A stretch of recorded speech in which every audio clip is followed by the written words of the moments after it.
நீண்ட சடாமுடி, தாடி பார்க்கும் பொழுதே ஒரு பிரம்மாண்டமான தோற்றம். அது மட்டும் இல்லை, எப்பொழுதும் ஒரு ஆழ்ந்த சிந்தனை. முகத்தில் பார்த்திங்கன்னா ஒரு பெரிய தேடல், அதே நேரம் முகத்தில் ஒரு பெரிய சாந்தம் இருக்கும். அந்த சாந்தம், அந்த சத்தியம், அந்த சித்தருடைய முகத்தை பார்க்கும்போதே நமக்கெல்லாம் அந்த தெய்வீக கலையாக இருக்காரே அப்படிங்கிற எண்ணங்கள் எல்லாமே வர ஆரம்பிக்கும். அது மட்டும் இல்லாமல் இடுப்பில் ஒரே ஒரு காவி உடை, அதுதான். மற்றபடி மேலாடையெல்லாம் எதுவுமே கிடையாது. அந்த தாடி, அதுக்கடுத்தது அந்த ஜடாமுடி, மீசை, அதுக்கடுத்தது அந்த இடுப்பில் ஒரே ஒரு காவி உடை. இதோடு தான் அந்த சித்தர் எல்லா இடத்துக்கும் போவார் வருவாருங்க.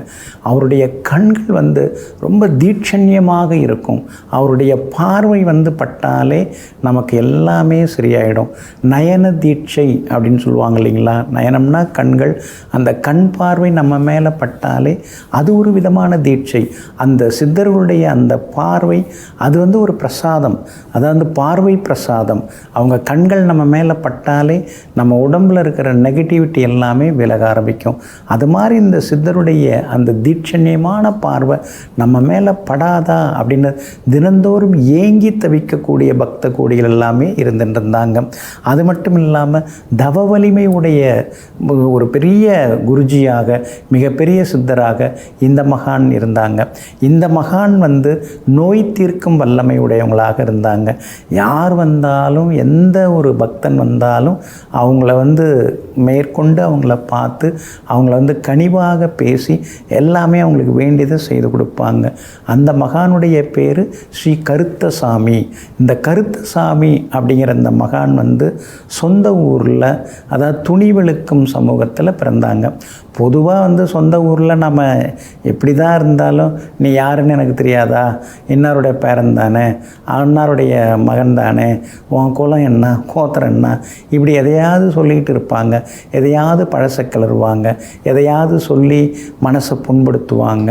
இது இந்த ஸ்ரீ கருத்தசாமி சித்தருக்கும் சின்ன வயசுலேயே இதெல்லாமே நடந்திருக்குது. அதனால் இவர் பிறந்தது அதாவது நெல்லை மாவட்டத்தில் தான், அதாவது அங்கே தான் பிறந்திருக்காங்க. இருந்தாலும் அதாவது ராஜபாளையத்தில் இவங்க பிறந்திருக்காங்க. ராஜபாளையத்தில் பிறந்திருந்தாலும் அங்கேருந்து வெளியில் வந்துட்டாங்க. சில மைல் தூரம் வெளியில் வந்துட்டாங்க. சலவை தொழில்ங்கிறது பொதுவாக துணியில் இருக்கிற அழுக்கு எடுக்கிறது. ஆனால் இந்த மகான் மக்களுடைய மனதில் இருக்கக்கூடிய அழுக்கை எடுப்பதற்காக மகா தவ வலிமை வாய்ந்தவராக இந்த மகான் இருந்திருக்காங்க. யார் வந்தாலும் தன்னுடைய கூர்மையான பார்வையால் அவங்களுடைய பாவங்களை எல்லாம் போக்கினாங்க. சுவாமியை போய் பார்த்துட்டு வந்துட்டாலே போதுங்க, நமக்கு பிரச்சனைலாம் தீர்ந்துடும், அவர் நம்மளை பார்த்தா போதும் அப்படிம்பாங்க. இவருடைய கண்களை நேருக்கு நேர் பார்ப்பதற்கு பலராலும் முடிவதில்லை. ஏன்னா கண்கள் அப்படி ஒளியாக இருக்கும். கண்களில் அந்த தீட்சண்யமான பார்வை இருக்கும். அந்த பார்வையை கொண்டே தேடி வரக்கூடிய பக்தர்களுடைய நோய்களை எல்லாம் இவங்க நீக்கினாங்க. சிலதெல்லாம் விபூதி ஓதி அவங்க கொடுப்பாங்க. அதை வர்றவங்க வாங்கி சாப்பிட்டுட்டு போனாலே வீட்டுக்கு போகிறதுக்குள்ளார அவங்களுடைய நோயினுடைய உபாதைகள் எல்லாமே விலகிடுங்க. அது மட்டும் இல்லைங்க, கர்ம வினைகளால் தான் நோய் வருது. அப்போ அந்த கர்ம வினையை போக்கிட்டாலே நோயெல்லாம் குணமாகிடும். அதனால் கர்ம வினையை போக்கக்கூடிய சித்தராக ஸ்ரீ கருத்தசாமி சித்தர் இருந்திருக்காங்க. அதே மாதிரி மக்களுடைய அந்த கடன் வழக்கு எந்த பிரச்சனையாக இருந்தாலும் அதுக்கெல்லாம் தீர்வு சொல்லியிருக்காங்க. அவ்வளோ அற்புதமான ஒரு சித்தர் கருத்தசாமி சித்தர். இந்த மகான் அவங்க ஊர் அந்த ராஜபாளையத்துலேருந்து அப்படியே வெளியில் வந்துட்டாங்க. வெளியில் அந்த அற்புதமான ஒரு ராயகிரி அப்படிங்கிற ஊருக்கு உட்காந்துட்டாங்க. அங்கே அந்த ஊர் மக்கள்லாம் இவங்களுக்கு குடிசை அமைச்சு கொடுத்தாங்க. மக்களையும் இவங்க நல்ல முறையில் பார்த்துக்கிட்டாங்க. சொந்த ஊரில் இல்லாமல் வந்த ஊரில் ரொம்ப செல்வாக்காக இந்த மகான் இருந்தாங்க. இந்த மகான் ராயகிரி மக்களால், அந்த ராயகிரி மக்கள்களால் பெருசாக சுத்துப்பட்டு கிராமங்கள் எல்லாமே இவரை வணங்கிட்டு போவாங்க. 1977ஆம் ஆண்டு மார்கழி 16 பரிபூரணம் அடைஞ்சாங்க.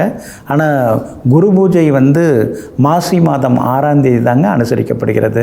இந்த மகானுடைய ஜீவசமாதி எங்கே இருக்குன்னா, நெல்லை மாவட்டம் கரிவலம் வந்த நல்லூருக்கு மேற்கிலே 12 கிலோமீட்டர் தூரத்தில் ராயகிரி அப்படின்னு ஒரு அற்புதமான ஊர்.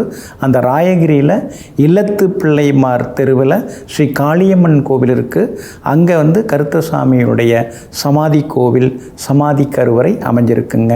இந்த மகானுடைய ஜீவ சமாதிக்கு போனோம்னா நல்லது நடக்கும், கர்ம வினைகள் நீங்கும். அதுதான் ரொம்ப ரொம்ப முக்கியமான பாயிண்ட்டு.